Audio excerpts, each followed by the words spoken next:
So what's good, TMG fam? It's your boy Ellen. I'm back. And listen, man, this is my type of video right here. If y'all hadn't noticed, secrets, hidden things, like, listen, 15 secrets hidden in national monuments. See, this is right up my alley. This is why I have to do another escape room. I've done one, and the one I went to, they're not really known for escape room, so I need to do an official escape room. So if y'all got any tips, suggestions on some, let me know. I need to know. All right, but for now, we're gonna get into this. So if you're new, hit that subscribe button, man. Let's check it out. People long ago built secret and unexpected features inside national monuments, like hidden rooms, miniature replicas, and other Easter eggs that are hard to believe actually exist. So join me as we take a look at 15 secrets hidden inside national monuments. Number 15, the Eiffel Tower, Gustav Eiffel's apartment.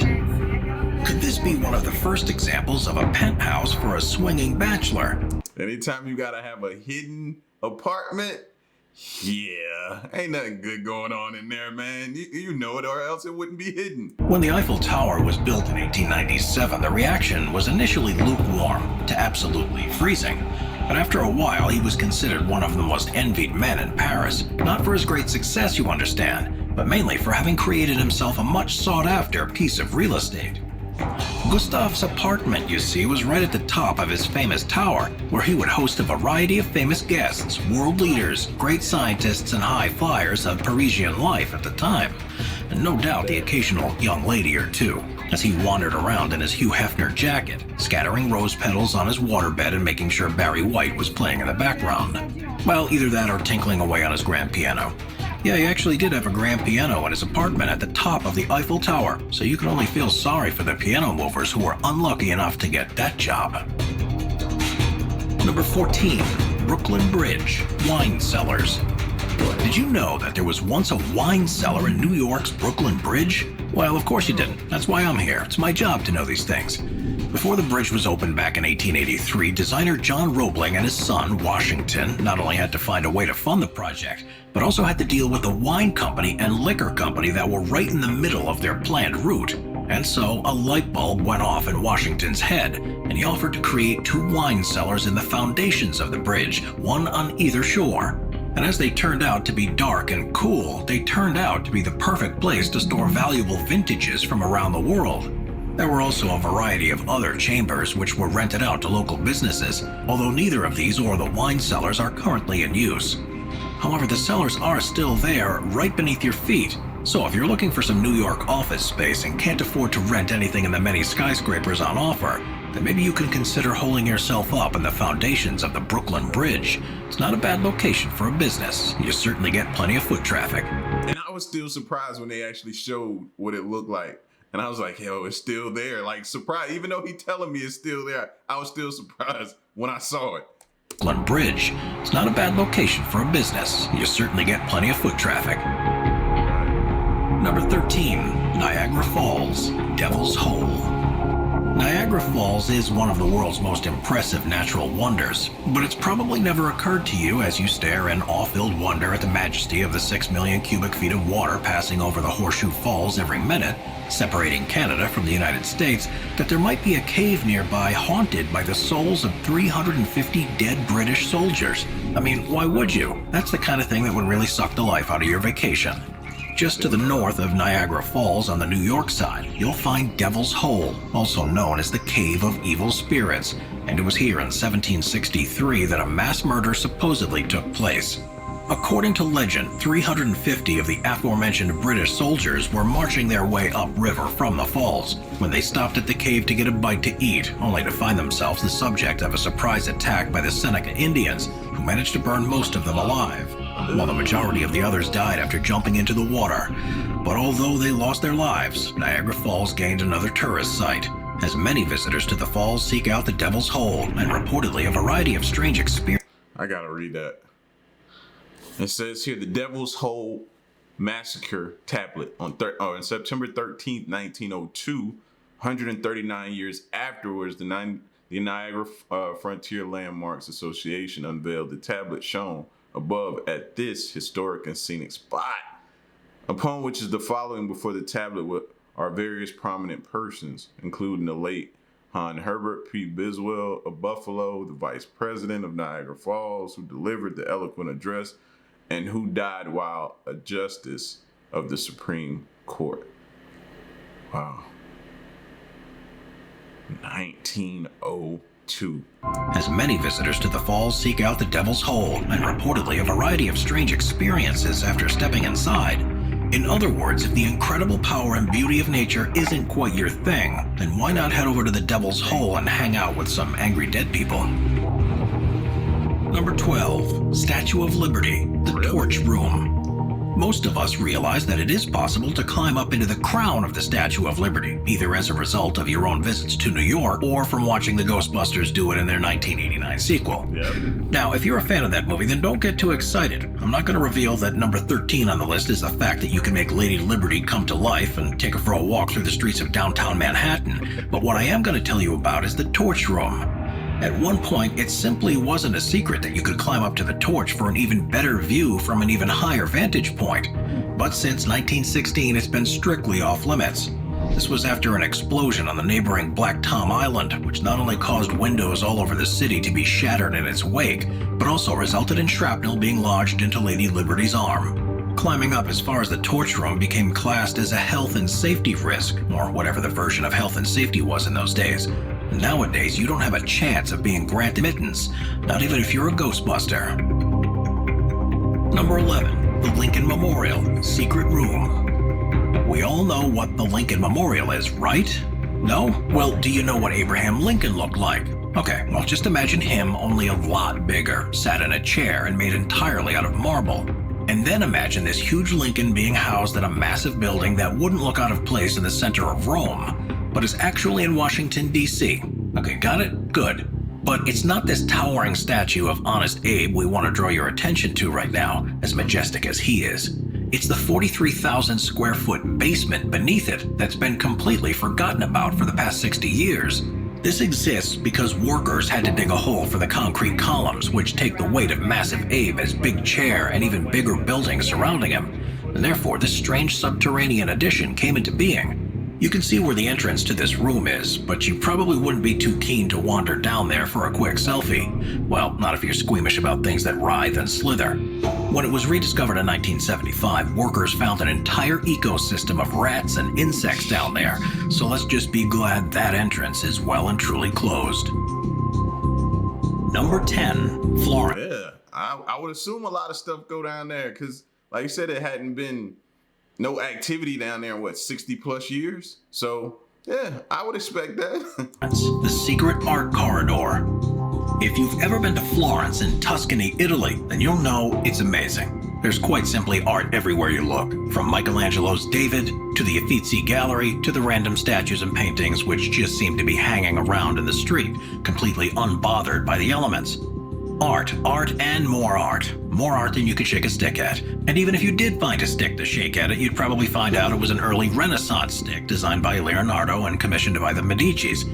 Anyway, hidden amongst away all this art is the Vasari Corridor, an elevated enclosed passageway connecting Palazzo Vecchio with the Palazzo Pitti, joining the Uffizi Gallery en route and running across the river Arno. Built by the infamous Medici family in the 16th century, it was originally intended as a passageway for royals and nobles so they could avoid using the bridge. The part of it which runs through the Uffizi contains the museum's famous collection of self-portraits, hence it's referred to as the Secret Art Corridor. And although it does occasionally open to tourists, you really have to know when and how to book a visit. Number 9. Mount Rushmore, Hall of Records. I think it's pretty fair to say that there are no shortage of massive heads in politics, but even the most egotistical politician would have trouble competing with these four. Everybody knows Mount Rushmore as soon as they see it, and it's probably one of the most well-known sites in the United States, and I really don't feel the need to go into too much detail about what it is and where it's located. Suffice it to say it's located in South Dakota, where four heads are carved into the rock face of the Black Hills to resemble four dead presidents: George Washington, Thomas Jefferson, Theodore Roosevelt, and Abraham Lincoln. But it's what's behind the heads that interests us. An 8,000 square foot vault built in to store some of the nation's most valuable artifacts. Sadly, this never came to pass until 1998, when officials decided to stock it with a copy of the United States Constitution, the Declaration of Independence, the Bill of Rights, and descriptions of the 4 presidents, which is why it's now known as the Hall of Records. Oh, and by the way, it's hidden behind a half-ton slab of granite, so no, you can't go in there. Number 8. Grand Central Terminal Tennis Club. Grand Central Terminal in New York City sees more than 20 million visitors each year, and it's a pretty good bet that only a small minority of them are carrying a tennis racket. Now, that might seem like a strange thing to say while we're talking about a train station, but this train station must be the only one in the world to contain a relatively secret tennis club. Although Grand Central has been standing since... I definitely had no clue. My folks have been through that station countless times, especially my family. Most of my family's up there. And I've never heard anybody talk about a secret tennis room. 1916, the tennis club has been active since the 1960s, and although it may have initially been available to ordinary Joes like you and me, after its renovation in 1984, it became incredibly exclusive and was only available to the super rich or super famous. Oh, and by the way, it was renovated by some guy called Donald Trump. Whatever happened to that guy? These days, it's no longer a super secret society, like the Freemasons of the tennis world. And you don't necessarily have to be rich and influential to play there, although on the other hand, maybe you do, because it costs between $150 and $200 an hour to hire a court. Oh well, at least the trains don't cost. I ain't never played tennis before, but forgive me, but that seems like a lot. a lot. But those prices, I'd never be playing tennis. Whew. Rich and influential to play there, although on the other hand, maybe you do, because it costs between $150 and $200 an hour to hire a court. Oh well, at least the trains don't cost that much. Yet. Number 7. Right, like you said, the trains don't even cost that much. Sheesh. Flinders Street Station, Grand Ballroom. From Grand Central, we move on to another huge transport hub, Flinders Street Station in Melbourne, Australia, which has an equally mysterious secret within its ornate interior, a large unused room on the top floor of the station, which you can't visit, so don't even bother to ask. During the 1940s, this was a grand ballroom, which for 2 decades was at the center of Melbourne's ballroom dancing scene. So if you wanted to show off your samba, work on your waltz, or master your merengue, then this was most definitely... My bad, y'all. That was the market closing. Hey, yo, that threw me off, man. My bad, y'all. Let me go back a little bit. If you wanted to show off your samba, work on your waltz, or master your merengue, then this was most definitely the place to go.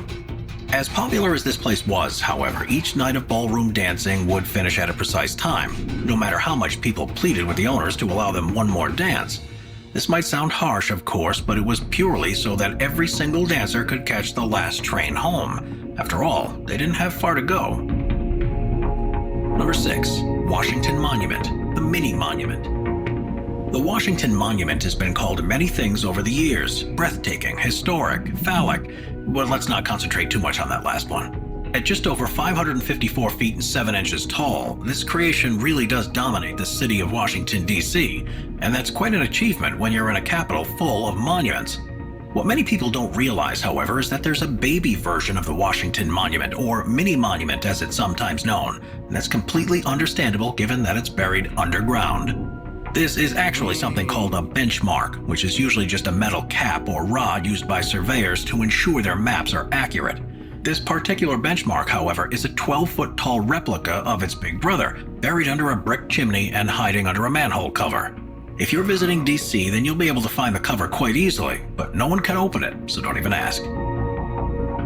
Number 5. The Supreme... Y'all knew that? I definitely never heard of that till now. Why I feel like they keeping stuff from us like this? Why? Don't make me feel good about it either. But no one can open it, so don't even ask. Number 5. The Supreme Court, basketball court. The Supreme Court isn't the same type of court that you dunk and dribble in. Well, maybe the dribbling would be allowed. After all, some of those Supreme Court justices are pretty old. Luckily, however, if you find yourself working at the very highest level of the American legal system, but also find an overwhelming need to shoot a few hoops, then you could always head up to the 5th floor and use the Supreme Court basketball court. The amusing thing about this court and its proximity to the other court is that noise clearly travels very easily, so much so that there's a sign on the door reminding people not to use it when court is in session. Even so, there have been occasions when clerks have been sent upstairs asking the players to keep it down, as they were interrupting what can only be some very important business taking place in the highest court in the land. Y'all know how basketball get, man, especially when it's intense. Oh man, yelling, screaming, fouling, all that type of stuff. Imagine hearing that while you in court. Just looking around like, what's going on up there? Foul! Foul, you know you fouled me. As they were interrupting what can only be some very important business taking place in the highest court in the land. Well, second highest. As we just mentioned, the highest court in the land is on floor 5. Number 4, Trafalgar Square, tiny police station. You know the way Doctor Who's TARDIS is disguised as an old British police phone box, and the way it's much bigger on the inside than it is on the outside? Well, this tiny police station in London's Trafalgar Square is exactly the same, except it's a police station, not a police phone box. And it's certainly not bigger on the inside. In fact, if anything, it's much smaller, much smaller. This strange curiosity first came into being because Trafalgar Square is not only a focal point for tourists, but also tends to be the meeting place for protests, riots, and marches. So it's good to have a place just big enough for one single solitary police officer to fit inside, just in case thousands of people start suddenly getting aggressive. All joking aside, it's really just a lookout post built in 1920 for police officers to monitor what's happening outside, while remaining safe, secure, and with a direct line to Scotland Yard, and a flashing light on top if they require assistance. After all, when there's a multitude of hostile people heading towards you, a small flashing light can make all the difference. Number 3. Yeah, that place is small. I've seen security booths bigger than that. That's like super small. Like, yeah. No, I couldn't do that. And then when I watched both of them climb up in there, you can tell it ain't room for 2 people, only one. Towards you, a small flashing light can make all the difference. Number 3, Empire State Building, the 103rd floor. When King Kong climbed New York's Empire State Building back in the 1930s, he probably never realized there was an extra secret floor at the top. And even if he had known about it, he most likely would have been turned away for not being famous enough.